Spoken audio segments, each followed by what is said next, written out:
요즘 제독률이 높은 소설에 대해 많이 생각하게 되네요. 그렇군요. 그럼 작가님께서는 사람들이 웹소를 다시 읽는 이유가 무엇이라고 생각하시나요? 사람은 본능적으로 강렬한 지식에 대한 욕구를 가지고 있어요. 알 수 없는 것을 알고 싶어 하는 욕구를 가진 동물 중에서 인간만큼 강한 것은 없다고 생각해요.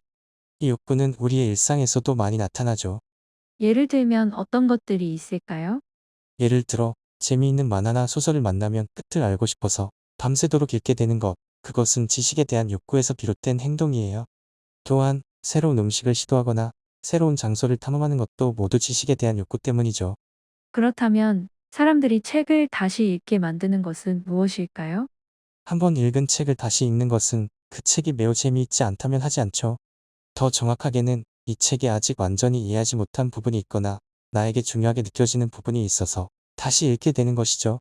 그럼 이런 작품들이 큰 인기를 얻는 이유는 무엇이라고 생각하시나요? 사람들은 어떤 대상을 완전히 이해하면 그 대상에 대해 더 알고 싶어 하는 욕구가 사라지죠. 하지만 이해하기 어려운 정보나 내용이 있으면 계속해서 그것에 대해 알고 싶어 하게 됩니다. 이런 이유로 처음에는 이해하기 쉬워 보이지만 몇 번 접해도 완전히 이해할 수 없는 콘텐츠가 큰 인기를 얻게 되는 것이죠. 그렇다면 작가님께서는 어떻게 이런 작품을 만들어내려고 노력하시나요?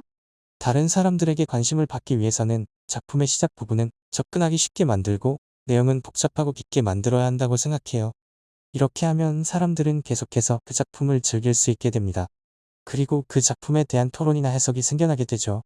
마지막으로 이런 작품들의 가치에 대해 어떻게 생각하시나요? 이런 작품들은 사람들에게 계속해서 새로운 가치와 의미를 제공합니다. 그리고 사람들이 그 작품에 대해 계속해서 생각하고 토론하게 만드는 것이죠. 감사합니다. 요약하자면 사람들은 지식에 대한 강력한 욕구를 가지고 있으며 이 욕구는 사람들이 책을 다시 읽게 만드는 주요한 원인 중 하나라는 것이네요. 처음에는 접하기 쉬운 도입부가 있고 그러나 뒤로 갈수록 완전히 이해할 수 없어서 여러 번 읽게 만드는 웹소가 인기를 얻게 된다는 것이죠. 네, 맞아요. 그러나 너무 심오하면 안 될 것 같네요.